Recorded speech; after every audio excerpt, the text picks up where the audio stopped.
Skiptum örlítið gír. Mér langar að spyrja þig þessa stóru og bara flottu hátíð, aldrei fór í suður. Hvar byrjaði þetta? Þetta byrjaði nú í bjórglasi hjá okkur feðgum sem var svo til þess að við sögðum honum Ragga Prump, Ragnar Kjartans, frá þessar hugmynd að vera með stórkostlega hátíð með fjölbreyttu úrval af tónlist, íslenskri tónlist og og hafa áherslu á heimamenn og þetta element að það vera allir á sama, hvað segir maður, á sama leveli, að þannig að það engin stjarna að fá meira að borga heldur hinn, það allir að fá ekki neitt. Og okkur langaði líka að hafa þetta bara sem eins og okkur finnst skemmtilegast að hafa þetta, sem að við svona settum upp svona í ykkur grín, þú veist, hvað ætti, hvernig var þetta að gera festival og klippa af því allt kjaftaði. Og til dæmis okkur fannst leiðilegt á festivalum að færa maður alltaf svo lítinn bjór og yfirleitt ef maður að spila fyrir lítinn eða engan peninga að jafnvel að koma út í tapi að spila á festivali, sko. Alls þar í heiminu, sko. Og þannig að okkur fannst einmitt bara ef við gætum gefið fólki að drekka og éta, klæta og fæta í 3-4 daga og þá erum við búin að vinna inn svolítið gott stuð og svona með önnur festival sem við höfum verið að spila, við Raggi og pabbi og náttúrulega komið með mér á nokkur svona festival. Þannig við gerðum eiginlega svona lista sem að okkur fannst fyndi hvað maður mætti bæta og klippa út og þetta eiginlega niðurstaðan af því og þetta var náttúrulega bara grín hjá okkur, sko. Þetta var bara svona, þú veist, já, þetta var bara eiginlega grín sem var svo að fáránlega skemmtilega ævintýri. Oftast það þannig að öllu gríni fylgir einhver alvara. Já, það alveg hárrétt. Spilar þú á hverju ári þarna á þessu? Nei, við erum með reglu að banna að spila oftar en 2 í röð og ég spilaði í fyrra en ég spilaði ekki hitt í fyrra. Ég spilaði reyndar í 2 lög með í hljónsveit, sko, sem hét Prumpisson en það var náttúrulega ekki Múkisson, þannig að þetta er svona það var svona redding á þeim tíma. Og það var flottur helgina og hvernig finnst þér hátíðin hafa tekist í ár? Mér finnst það að vera lang skemmtilegasta hátíðin fram að þessu og það eru allar verið frábærar en mér finnst þessi standa upp úr alveg einstaklega. Mér finnst Halldór Bjarki, rockstjóri, hafa staðið sig með eindæmum á þessari hátíð. Hann er rauninni maðurinn sem á þessa hátíð ár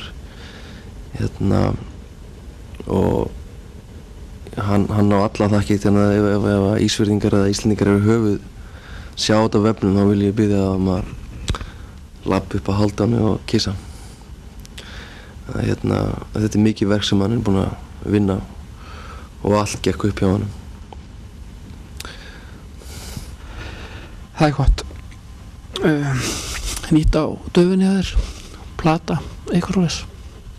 Já, ég má alltaf bara vinna, sko, að reyna að hafa gaman og reyna að gera eitthvað gott í leiðinni. Það er ég er náttúrulega að fara að gefa út þessa plötu sem ég gaf út fyrir jólin heima. Ég er að fara að gefa hann út í maí, miðjan maí sennilega þá í Evrópu, Japan og Bandaríkjunum.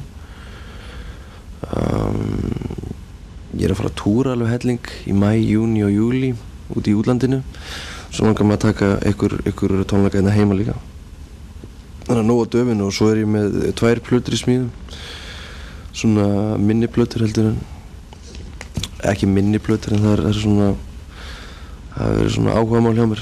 2 verkefni sem að koma kannski út í ára eða kannski næsta ári, ég veit það ekki. Ertu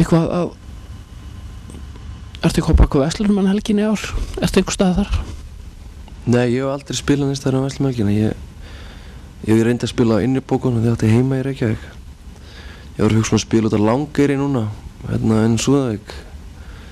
Ekki það að það sé út í hátíðar, bara alltaf gott að taka í kassagítara Vestlumahelgi með fjölskyldu og vini en ég hef einhvern veginn aldrei verið beðinn að spila næst þegar Vestlumahelgi.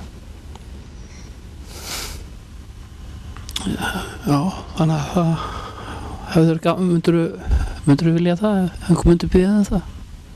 Já, það verður vel borgað, það verður alveg til. Já. Hvernig varstu frægur einni nóttu? Það tók það lengri tíma? Já, það tók mjög langa tíma að fá athygli.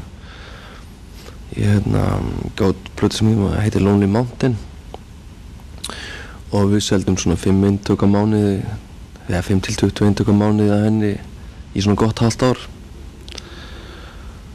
Og ég túraði og spilaði hellingina heima og túraði líka fullt í útlandinu og það var 2002 og svo 2004 þegar ég klára að gefa út Múgi mömmu plötuna þá eiginlega fyrst svona vekki ykkur alvöru athygli með laginu Murmur og svo í kjölfarið því sló líka Little Trip to Heaven lagið líka aðeins í gegn.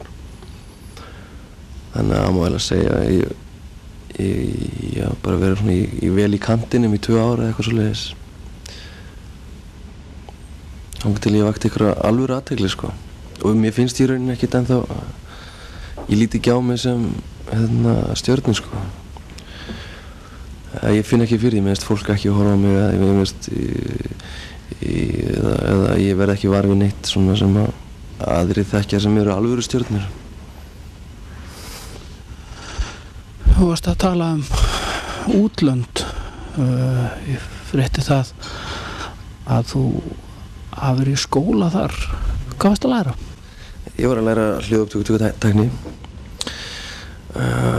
og þar lærðum við að grúska í hljóði, taka þau upp og almennt bara svona hugsa tónlist út frá hljóðpælingum og okkur svona grúski eiginlega.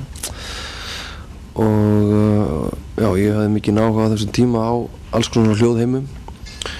Fannst það virkilega spennandi, var aðeins byrjar að fikta á svona tölvuupptökutækni og líka þar á undan á svona tape upptökutækni bara heima hjá mér.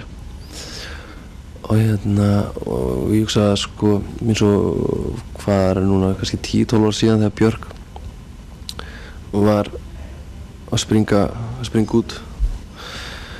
Það þegar hún var að vekja þessa gífurlega athygli fyrir, ætla ekki 10-12 ár síðan, eitthvað svoleiðis, ég man það ekki alveg, en þá hafði það gífurlega áhrif á mig eins og fullt af öðrum íslenskum tónlistarmönnum. Hún opnaði svolítið þennan elektrónska heim fyrir okkur, hún fór að vinna með fullt af ótrúlegum mönnum og ég svolítið fór bara að þefa upp þá sem hún hafi verið að vinna með og var fyrir miklum áhrifum frá þeim og það sérstaklega sem að svo lærir maður bara inn á fór maður að hlusta á þessa senu svolítið, þessa elektróni og það svona ítt undir áhuga minn á upptökutækni og tölvuvinnslu og veist hvað þetta að gera, hvernig þetta að hugsa músík án þess að vera endilega góður spilara þannig. Mér finnst það góð leið fyrir mig því ég hef aldrei verið alvöru músíkant sko. Ég hef eiginlega verið meira hlustandi heldur en gerandi sko. Og þá með tölvutæknin þá gerir mönnum eins og mér kleift að vera gerandi því að maður nær að framkvæma hluti sem að heilin að biðja með eyrun en líkaminn og taugakerfið ná ekki að skila út í hljóðfærin.